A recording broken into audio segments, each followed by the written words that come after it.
Can you spot what's wrong with these two Dragon Ball Z games? They show the same scene, Goku and Vegeta battling it out in a Utah-looking desert. It's a classic clash that took DBZ into the modern era. And with the new engine, you can likely pick out which one is the newest game, Sparking Zero. But which one is the second newest? Does the gameplay look different? Faster? Smoother? Tighter? Closer to the source material? Besides the graphics, it's almost impossible to tell. And that's a problem. Dragon Ball Sparking Zero is looking to switch up the DBZ Arena Fighter formula. But the truth is, it fails to switch up the formula at all. There have been well over 100 titles in the DBZ franchise, from the sublime to the absurd. But when Dragon Ball started using a boilerplate Arena Fighter template back in 2002 with the introduction of the Budokai series, the franchise has felt like it's been stuck in a hyperbolic time chamber.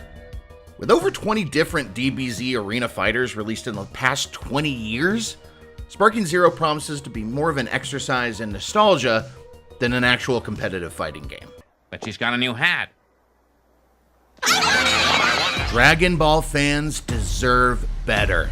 Full disclosure, I've been a huge Dragon Ball fan since I stumbled across it on Spanish Access Television when I was 10 years old. I love Dragon Ball. It means more to me than any other animated franchise. I name my cat Piccolo and sometimes dress him up like Lord Beerus. That's why I need Dragon Ball Z to do better. Looking back on the past is comforting, but we can't live in it forever. We deserve either a transformative leap forward for the series or a sequel to the only transcendent Dragon Ball game over the last decade. I've played Dragon Ball Sparking Zero, and unfortunately, my fears were confirmed. This is deja vu all over again. Now, the Sparking Zero graphics are the best they've ever been, and I applaud them for having destructible environments and trees that sway when hit with ki power, but graphics alone do not make a game. When you dissect a match, it's much slower than it looks. Real impact and damage is far apart, and it doesn't have the back and forth, keep 'em guessing momentum battles of top fighting games. We're seeing stagnation in the gameplay sphere, where Sparking Zero is extremely similar to the last several dozen Dragon Ball Arena Fighters. It feels more like the return of the EA Sports College Football franchise than a new spin on Dragon Ball. Updated graphics with familiar controls. And I need to talk about those controls, because if you've ever wondered what it's like to be one of the Z Fighters, turn elsewhere, because the controls are not great. Dragon Ball is at its best when it delivers on fighting and yelling, and Sparking Zero does have a dedicated yell button. Yelling makes your special bar max out, and then you can pull off bigger moves and Kamehamehas, but it comes at the cost of pacing. Powering up freezes you in place while your special bar fills up, leaving you vulnerable to attack. Sure, that's part of DBZ, but it still makes the game feel clunky, and here's why. It's because the controls are too complex for casuals, but not technical enough for hardcore gamers. It's been 20 years since Dragon Ball Budokai 1, and transitioning from ground to air combat is still awkward. Locking on doesn't feel right. Ascending and descending could be streamlined, and it's not always clear if you whiffed a beam because of something you did, or if you just weren't on the right plane. You might even find yourself fighting underwater, but doesn't slow you down or change anything at all. It just puts on a slightly different filter. The best fighting games, like Street Fighter, Tekken, and Under Night In-Birth, feel like you're mimicking character motion, gathering power, and pushing a button to release it. There's an emphasis on frame advantage, timing, and spacing that can mean the difference between victory and defeat. It becomes more of a dance at a higher level. Meanwhile, Sparking Zero feels like you're controlling a tank from very far away, and it's frustrating. Even the best fighting games can sometimes devolve into button mashing, but this is so counterintuitive that it borders on parody, which, hey, might be appropriate. Have you ever watched a Dragon Ball fight? It's all fast punches that don't hit, a knockdown, and a beam to finish it. It's awesome to watch. But when you're watching Goku punch so fast that those frames repeat, or is moving faster than your eyes can clock, that's primarily so animators don't have to draw as much, but it doesn't translate well to gameplay. Playing it is a different beast. It sucks all the energy out of something that, in the anime, was deliberately paced that way to save budget. So, what does Sparking Zero have going for it? Well, for one, there's a huge roster. Unfortunately, there's almost no character differentiation. A lot of the characters share animations and combos. Functionally, there are probably closer to a dozen or so character types, and that's being generous. With 182 slots, who's champing at the bit to play characters like Nail and Kakunsa? If they're gonna go all out, I want some crazy characters. Bulma in a robot, Taco's shirt Krillin, World Tournament announcer, Farmer with a shotgun. Pay tribute to Toriyama by having one of his self-inserts be playable. There's an aspect of power scaling in Sparking Zero that's supposed to reflect the show's lore. Someone like Super Saiyan Blue Goku hits several times harder than Yamcha, which he well should, but that's a poor substitute for balance. Other games represent power differential matchups by showing different moves and impact. Still, because every Sparking Zero character feels the same with only slight differences, the best we can hope to get is the occasional character-specific power-up animation. But exploring a bunch of different martial arts styles, whether it's MMA or drunken boxing, brings life into fighting games. Street Fighter VI launched with 18 characters. For the most part, they played differently and oozed with unique styles. Grapplers, rushdown characters, zone types, stance types, and a bunch more. Chun-Li has a different philosophy behind her than Zangief and demands a different playstyle. This doesn't really seem to be the case in Dragon Ball, where all characters are slight variations of Goku. Sparking Zero only has two archetypes, normal and big. It's not an entirely new mechanic, but it was a bit different to play as Oozaru Vegeta, a giant ape form that moved very slowly and had harder punches. But the controls are so floaty and tanky to begin with, it felt more frustrating than anything. So once you've played one character, you've basically played them all. Dragon Ball Z games might be all about fighting and yelling, but Dragon Ball as a whole is so much more. And the games have a hard time bringing that sense of fun and confidence to the forefront. Goku himself was heavily influenced by Journey to the West. With his monkey tail, super strength, and martial arts abilities, as well as his mischievous nature, Goku is a modern-day Sun Wukong. As a matter of fact, Sun Wukong translates to Son Goku in Japanese, and the first Dragon Ball series especially reflects that. It's far more grounded and focused on exploration.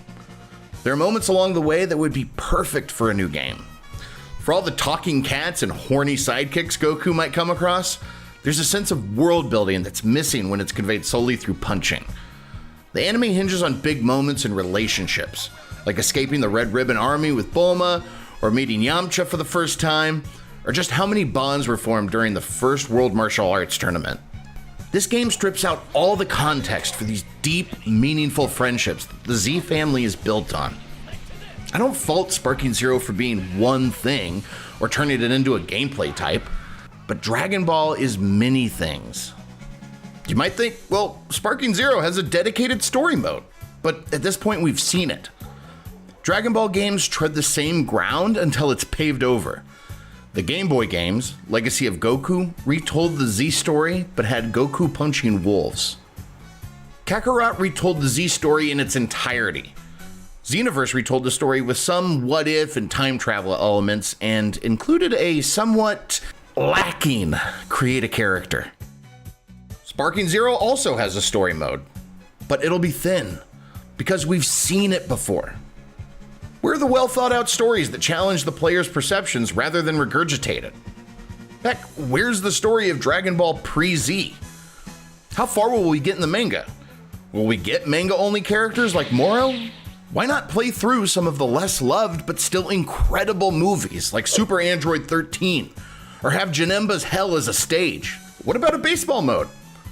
There's so much ancillary content in the Dragon Ball world that is ripe for an adaptation that unfortunately will be left out for the greatest hits. And it could be a better love letter and feel like less of a money grab if they were acknowledged. Instead, we just get Frieza blowing up Krillin for the millionth time. In my opinion, Dragon Ball FighterZ is a much better use of the license and still has a robust, dedicated fan base after 6 years. Ultimately, A sequel to that series would be a better overall direction for the franchise. It's had just one main release and a handful of DLC over the last 6 years, and is a fresh take on the series, which is weird considering it's a 2D fighter. It's fast-paced and competitive, so much so that it had a presence at the EVO tournament for 5 of the last 6 years. There are 44 characters, and for the most part, they play differently and include some fighting game archetypes that aren't present in arena fighters. It's relatively balanced with only a few insanely OP characters, but they literally just released a patch for that. And the graphics are still gorgeous. It needs more stages, and the menus are clunky, but that's true for most Dragon Ball games. Some moments that evoke nostalgia, like Gohan and Goku's iconic father-son Kamehameha, would be a whole-ass level in a Budokai game. Why can't the Budokai series just give the fans what we all came to see from the jump? Fighter Z does the same thing in special moves that only last a few seconds. There's so much more to mine there that going back to arena fighters for another release feels like a step backward. The games industry has a bad habit of releasing rinse and repeat sequels, and we tend to reward it by buying every new sports game or Call of Duty year after year. At least COD has a different story every time, but Dragon Ball still retreads familiar ground. Want to see Goku sacrifice via special beam cannon in the Saiyan saga? Here it is, but you can switch to a first-person camera this time. Ultimately, Dragon Ball needs something more artful in execution. Whatever the Dragon Ball equivalent to Slowclap's 2021 game Sifu, a 2D, 3D phase-shifting game like Pokken Tournament, or maybe something tight and technical with balanced ranged and melee combat, like Armored Core 6. According to Bandai sales data, the Dragon Ball franchise has experienced diminishing returns since 2020. It requires innovation if it's going to continue at this clip. So why go back to the well for another nostalgia fest? Being the official Tenkaichi 4 could be the kick in the pants the franchise needs, but I think a new, exciting direction is the way to go. This game will no doubt sell millions on name recognition alone, but I think its impact will quickly fade. I don't think we'll talk about it the same way years after release.